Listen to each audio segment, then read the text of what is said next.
누가복음 10장 30절부터 37절까지.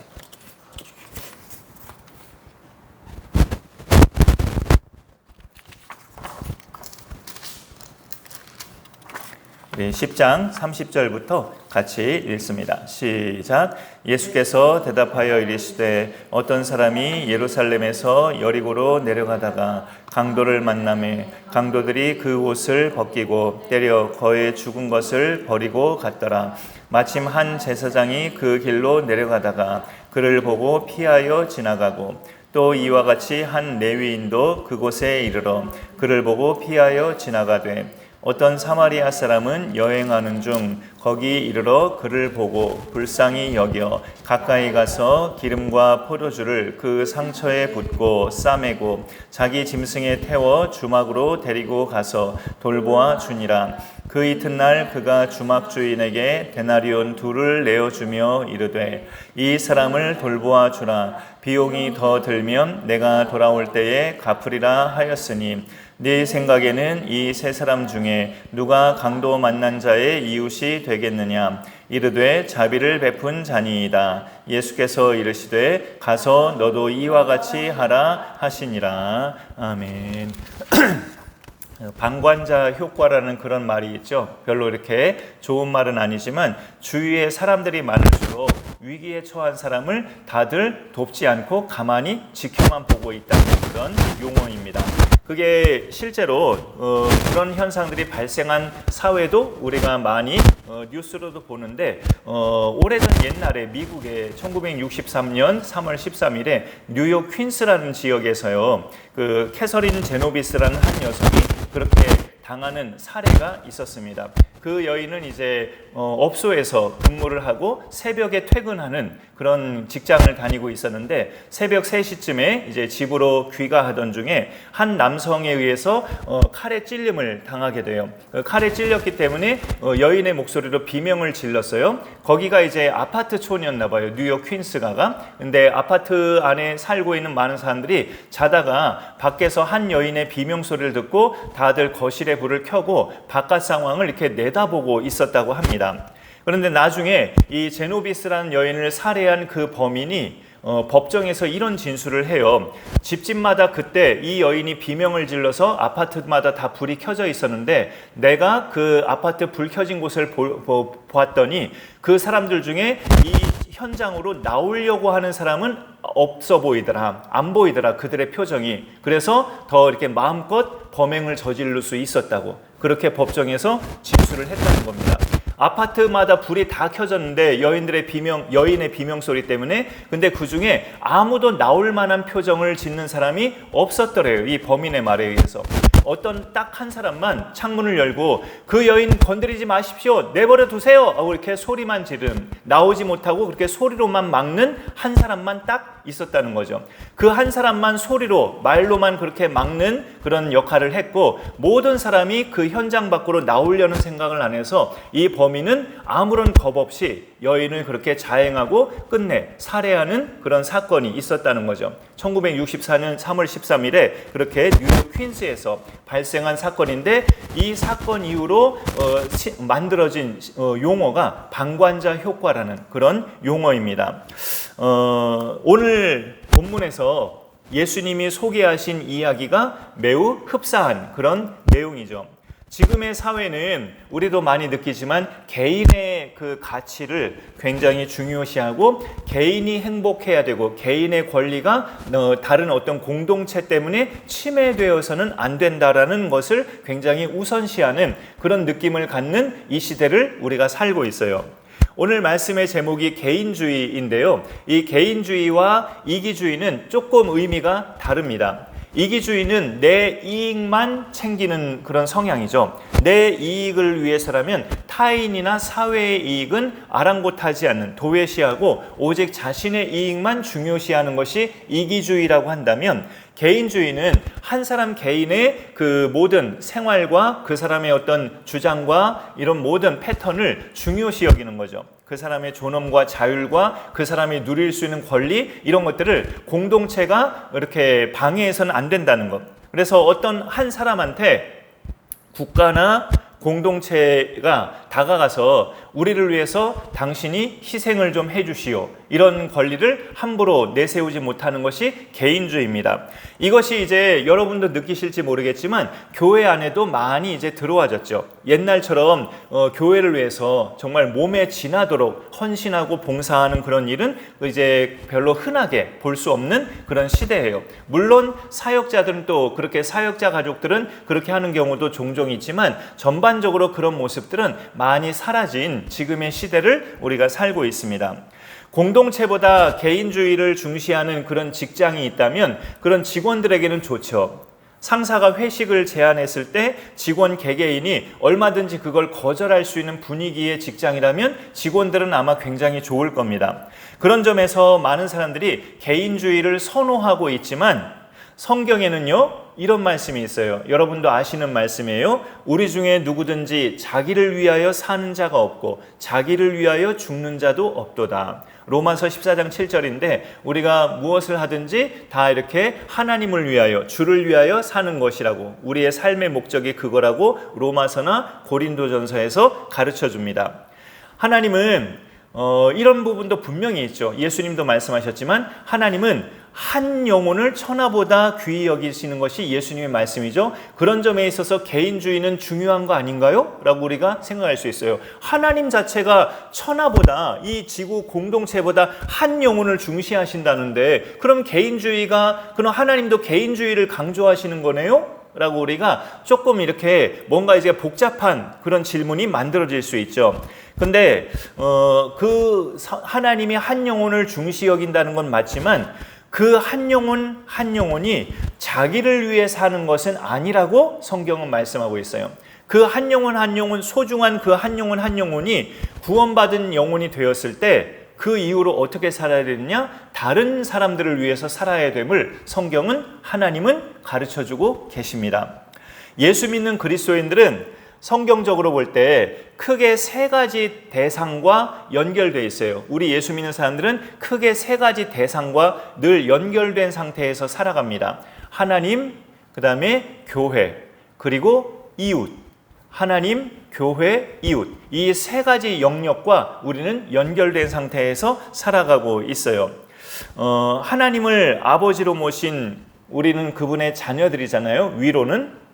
그리고 수평적으로는 이 땅에 살고 있는 동안에 이웃과 더불어 우리가 살아가고 있죠.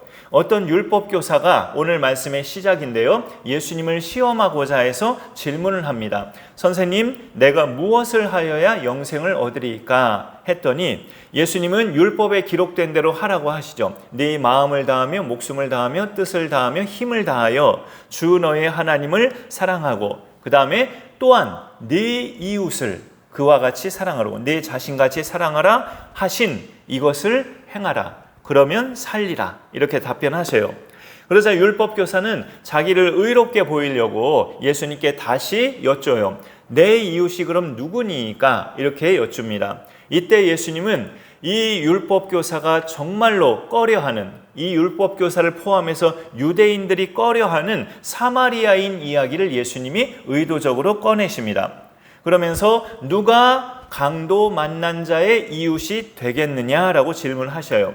율법교사는 사마리아인이요라는 말을 하기가 싫어서 자비를 베푼 자니이다, 그렇게 말을 바꿔서 말을 하죠.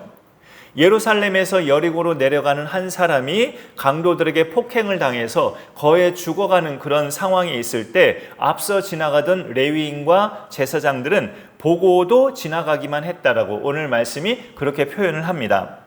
하나님, 교회, 이웃, 우리 그리스도인들이 연결된 세 가지 대상이라고 말씀드렸는데, 하나님 사랑이 이웃 사랑으로 잘 연결이 되려면 오늘 말씀의 제목인 개인주의가 공동체성을 약화시키는 개인주의가 되어서는 안 되는 거죠. 개인주의가 어떤 점에서는 개인의 시간과 권리, 자유를 존중한다는 점에서 이 민주주의 사회에서는 중요한 덕목이에요, 개인주의가. 하지만 그 개인주의가 지나침으로 공동체성을 와해시켜서는 또 안 됨을 성경 말씀은 우리에게 가르쳐 줍니다. 이야기 속에서 강도 만나 쓰러진 사람은 공교롭게도요, 그냥 지나가 버린 제사장과 레위인과 동족이에요. 유대인입니다. 다. 이 쓰러진 사람도 유대인이고 제사장과 레위인도 유대인이에요. 예수님의 이 가르침 속에서는 이웃의 자격 조건은 혈통이 아니라는 것을 강조하십니다. 혈통이 아니라 사랑의 실천이 이웃의 자격이다. 자격 조건이 된다고 알려주시는 거죠. 세 번째로 지나간 사마리아인은 쓰러진 사람과 동족이 아니에요. 사마리아 사람이기 때문에. 요한복음 4장 9절에 유대인은 사마리아인과 상종하지 아니하더라라는 그런 말씀이 있어요. 예수님이 수가성에 들어가셔서 잠깐 우물가에서 쉬고 계실 때 물 길러 나온 사마리아 여인에게 나에게 물 좀 다오라고 말을 거시잖아요. 근데 유대인 남자가 사마리아 여자인 자기한테 말을 거는 모습을 보고 이 여인이 굉장히 의아한 반응을 갖잖아요. 거기 요한복음 4장에서 그 이유는 유대인들은 사마리아인들과 상종하지 않기 때문이라고 그 요한이 설명하고 있어요. 그런 점에 있어서 이 세 번째 지나가던 사마리아인은 쓰러진 사람과 절대 동족이 아니지만 그 쓰러진 사람의 이웃이 되어 주었어요. 오늘 이야기 속에 나오는 사마리아인은 어떻게 움직입니까?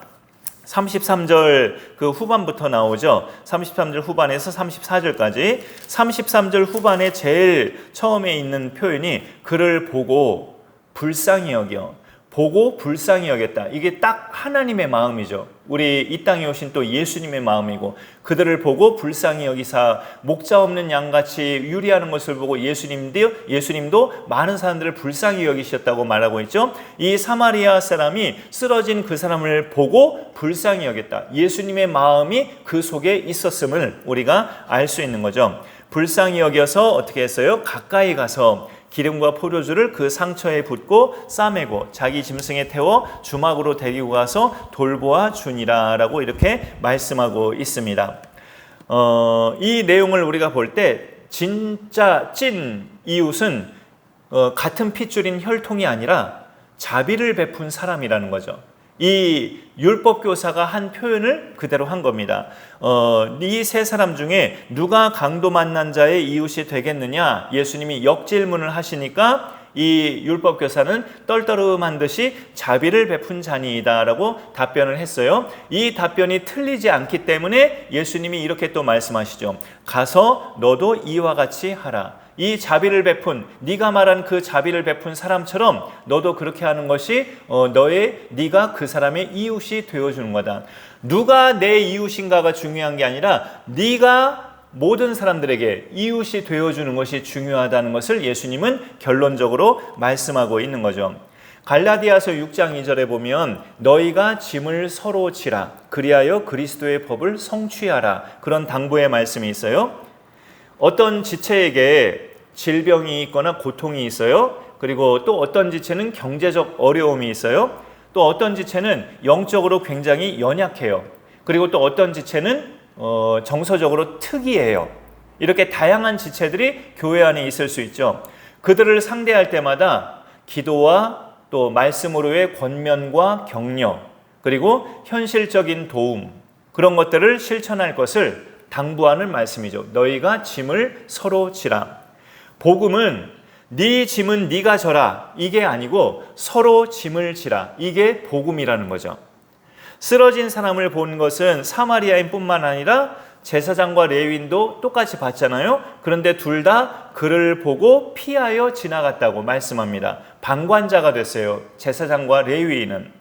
오늘 말씀에서 율법교사는 예수님에게 내 이웃이 누굽니까? 라고 질문했는데 마치 이 사람의 질문은 어떤 느낌이냐면 내 이웃은 딱 정해져 있다. 요 사람들만 나의 이웃이다 라고 자기가 마음속으로 단정을 짓고 예수님에게 묻는 것처럼 그렇게 느껴지는 질문이에요. 내 이웃은 나와 같은 유대인들, 동족 아닌가? 아브라함의 후손들이 내 이웃 아니야? 하면서 자기는 마음속으로 딱 정해놓은 상태에서 누가 내 이웃입니까? 예수님한테 확인을 좀 받고 싶은 그런 성격의 질문인 거죠. 예수님은 역질문을 하시잖아요. 누가 강도 만난 자의 이웃이 되겠느냐? 이웃은 딱 정해져 있는 것이 아니라 누구한테든지 이웃이 되어야 함을 말씀하시는 거예요. 이웃이 왜 정해져 있느냐? 같은 핏줄, 같은 친척, 같은 혈통 그런 것들로 이웃을 규정짓지 말라고 예수님은 넌지시 알려주시는 거죠. 쓰러져 있는 사람, 믿음이 연약한 사람, 잘 토라지는 사람, 자기만 아는 사람, 몸이 거동이 부자연스러운 사람, 어느 대상이든 그들의 이웃이 되어야 한다는 말씀을 예수님이 결론으로 하시는 거예요. 빌립보서 2장 4절에 각각 자기 일을 돌볼 뿐더러 또한 각각 다른 사람들의 일을 돌보아 나의 기쁨을 충만하게 하라. 그런 당부의 말씀이 있죠. 우리가 물론 집에서 쉴 때든지 혼자서 이렇게 텔레비전을 보거나 성경책을 읽거나 일하지 않을 때는 누구의 방해 없이 혼자 편안하게 보내는 시간이 물론 필요합니다. 피곤도 풀어지고 재충전도 되고 아무런 신경 쓸 일 없이 홀로 편안하게 있을 시간은 분명히 모든 사람에게 필요합니다. 그러나 혼자 있는 시간 말고 가족이나 동료가 함께 있는 그런 시간들은 하나님께서 왜 그들과 나를 함께 있게 하셨는가를 생각해 봐야죠. 지금 내가 어떤 식구들과 함께 있다. 지금 내가 같이 일하는 어떤 동료들과 함께 있다. 그러면 하나님은 왜 나를 지금 그들과 함께 있게 하셨을까? 답은 이거예요. 그들을 섬기라고. 너 그들을 섬겨야 돼 하면서 이렇게 그들을 섬기라고 함께 있게 하시는 겁니다. 우리를 죄에서 구원하신 예수님 그분 자체가 섬기러 이 땅에 오셨다고 본인이 말씀하셨죠. 예수 믿는 우리의 삶 자체는 섬김이어야 된다는 것을 예수님의 말씀 속에서 우리가 알 수 있어요. 사실 위험한 순간에 누군가를 돕는다는 건 굉장한 용기가 필요하죠. 누군가가 이제 지금 저 도로가에서 피를 철철 흘리고 있는데 누군가에게 폭행당해서 그렇게 피를 철철 흘리고 있어요. 그러면 이제 내가 봤다. 그러면 그에게 가서 그를 도와주거나 119를 부르거나 병원으로 싣고 가는 것이 그를 도와주는 거죠. 실질적으로. 근데 이 방관자 효과라는 게 이 현대인들 세계 속엔 더 강력해서 보는 사람들이 여럿이 있다면 아무도 선뜻 나서서 도와주는 것이 정말 쉽지 않아요. 용기가 필요합니다. 내가 저 사람 도와줬다가 나도 혹시 같이 봉변당하는 거 아니야? 하는 그런 걱정 때문에도 또 돕는 것을 꺼려할 수도 있어요. 그런 점에서 이야기 속에서 나오는 제사장과 레위인이 이해가 되기도 해요. 인간적으로는 이해가 되기도 하지만 예수님의 오늘 말씀 속에는 그들의 모습을 옹호하지 않으셔요. 이해는 되잖아요. 우리 입장에서는 자기들도 봉변당할까 봐 겁이 나니까. 또 제사장의 경우는 레위기 말씀에 어떤 시신을 가까이 하지 말라. 그럼 너도 부정하게 되리라. 그런 말씀 때문에 그 사람이 죽은 줄 알고 만지지 않았다. 그렇게 변명할 수도 있겠죠. 제사장은. 근데 중요한 것은 예수님께서 오늘 말씀 속에서 이 두 사람을 옹호하지 않고 있다는 거죠. 이 두 사람도 이해가 된다. 그런 식으로 예수님은 말씀하지 않으셨어요. 우리는 그런 행동이 이해될 수 있지만 예수님은 그들에게 주목하지 않으셨습니다. 이웃이 되어준 사마리아인에게 예수님은 주목하고 계셨고 율법교사한테 너도 이와 같이 하라고 당부하셨어요.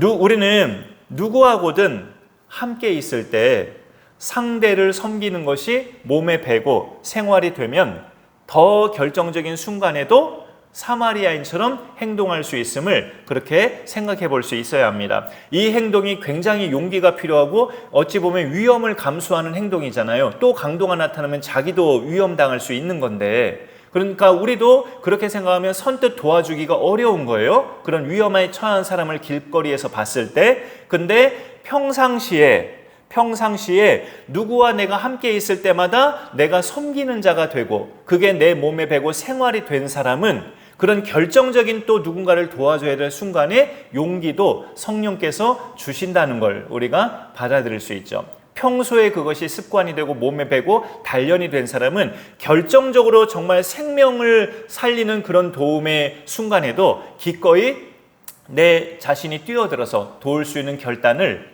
할 수 있다는 겁니다. 중요한 것은 평소에 누군가들과 함께 있을 때마다 그들을 섬기는 자로 내가 살아가는 것, 이것이 또 중요하다는 거죠.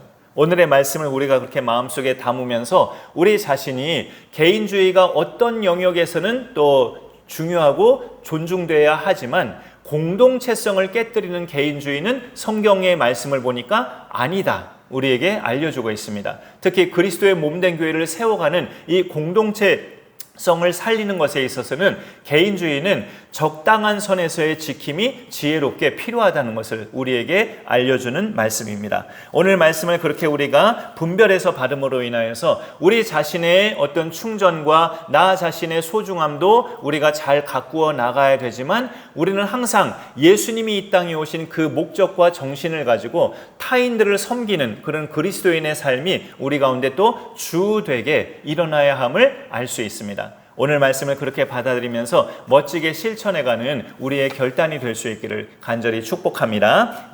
말씀을 생각하면서 제가 잠깐 기도하겠습니다.